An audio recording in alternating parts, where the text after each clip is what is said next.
Okay guys, let's get into block casting numbers, okay? So, little disclaimer here. There's a lot of information out there on these small block Chevys, and a lot of rumors as well. And just my opinion here, but I think that's some of Chevy's bullshit for advertising and marketing. So, just this is just my opinion. So, and I like Chevy. I do. I mean, my first car was a Chevy, and that's where I sharpened my teeth on. So, but I've I've been around a lot of shops. I've been around a lot of performance shops, a lot of machinists, and I'm very fortunate to have seen what I've seen and known the people that I've known, and some of them that unfortunately just ain't with us anymore. So I thank them for their knowledge. So moving on. The other day I saw a video that Barrows put out, and it's great. You guys got to watch his channel. It's pretty good. I like watching his videos. Okay.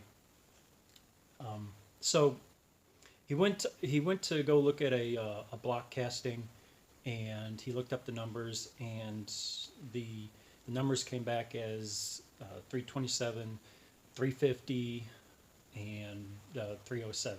Or what was the other one? 350 or 302. Okay, so 302, 350, 327. And he also went on to say, not likely, 327. So, all right. So where did this come from? All right. Here is my thought from looking for engines so I could build them. I got to learn a lot about the engines, but moving forward, it was a 397-0010 block, and I didn't think anything of it at the time, but I did hear that it was a high nickel content. And that being said, let's get into the 010 and why sometimes it'll have like a 010 and a 020. Okay, so first thing, the last three digits of that casting number, you'll see it sometimes on the side of the engine. Okay, over here and over here. You'll also see it on the timing cover underneath it, and on the transmission valve, or on the top of the engine.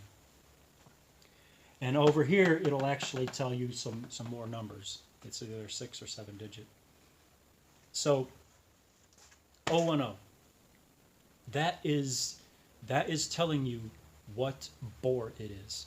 That's why those last three on the bell housing here, you'll also see those on the sides of the engine. Okay?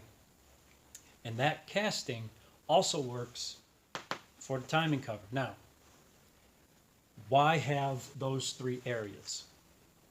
Well, my thought is that when you make a casting and you go to machine it, you need to be aware, you need to make sure that there's enough material there to actually do the machining process, so it'll actually last, so it'll absorb all those harmonics, those rotational forces. So they have different castings for different bore sizes. Okay. Now, 020. That coincides with a 3.875 bore. That's your 307. Okay. Now, why did they do that? I believe that this 010 was cast so much that the molds they had so much core shift, and the machining process they had to, and I'll show you a couple of blocks over here about the machining process and the alignment of the bores, and it's pretty obvious. So moving forward, This goes with the 3.875 bore. That is the closest bore size to a 4-inch that Chevy put out. So when the 010 wears out, they use an 020 so they don't have to remake a mold. I mean, all this stuff costs money, all right? So they use that in conjunction with the 010 block, and then they just machine it out. Now, you ever look at a 307 engine? Oh, and by the way, I'm looking for a 307 engine with a crank.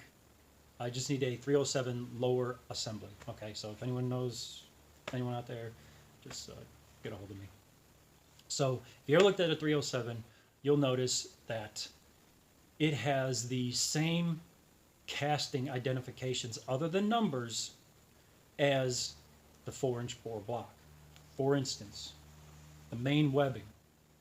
The main webbing is straight. Okay? And it also goes like triangularly into the side of the cast. If you look at the smaller bore blocks, you'll note like the 305, the 3.736, I think it is. If you look at the smaller bore engines, you'll notice that the webbing is more like this. It kind of cuts in, okay? So, where was I going? The ADD's kicking in pretty good with me today. So, those are the two blocks that I'm familiar with. And don't hold me to this, but I think there's a third one, because back when I was living at a house on Fry Road in Cleveland, Ohio, not the Middleburg Heights Fry Road, there was a 283 block, and I remember looking at it and inspecting it, and the webbing was a little bit different. I do remember that, but that was a long time ago, so maybe I'm mistaken on that. So anyways, this is synonymous with bore size. So why do you see 010, 020 in the timing cover area, and you'll also see it in the transmission area, okay? Because that has a lot of material, that has a lot of meat. It has the same webbing as the 307. They didn't make as many 307s as they did with the 010 style engines, and because of that, the so-called high nickel, the heavier weight, the stronger block, it's the stronger block and the heavier weight I can see, but the high nickel, I think that's just a marketing ploy or something that someone came up with. So hold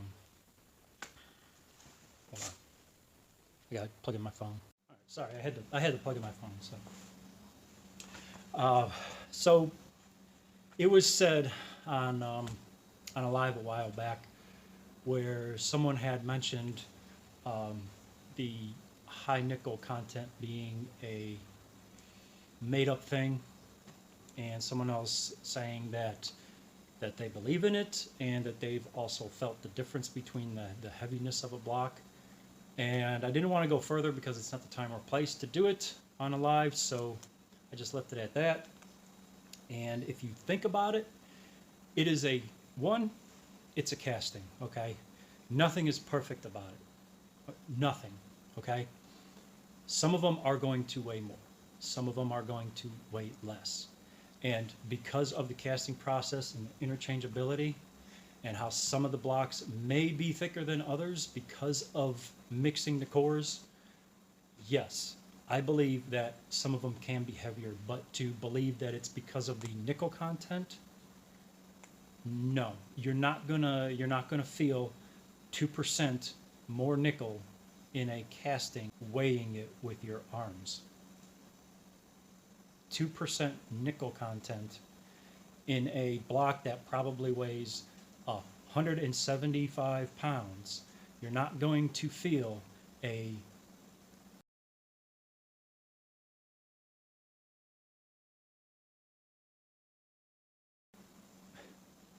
a 4-pound difference, okay? You're not. Moving forward, you'll also see in now looking at the, let's just timing cover here.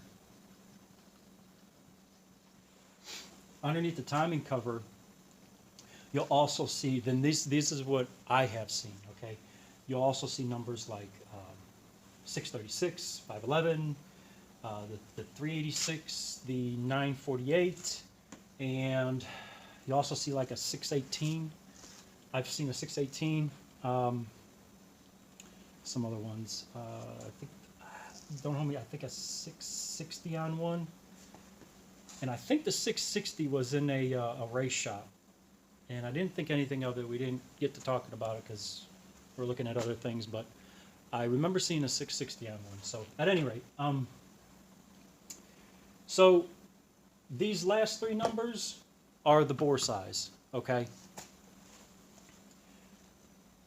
The 327, the 350, the 400, always, they have this type of webbing, all right? The smaller bores, they have this type of webbing. And that's because of, you know, it's just a bigger engine. You need more material there. We can all agree on that. And have you ever seen a 2-bolt 400 block and a 400 or a 350 or 327 or 307 4-bolt main? Not 307, but a 4-bolt main and a 400 block. The passenger side main is actually a little bit wider.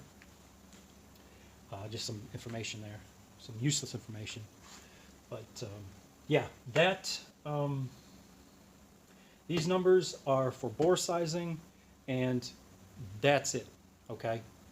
Castings can be interchanged, and here's the casting brakes. If you look at this, if you look at the 350, the casting brakes, you got one here, one here. You have, you got 3, you got 4, you got 5, 6, 7, 8, and 9 that are crossed, because the bores are in the center of the, or the center of the bores are where the castings meet together. Okay.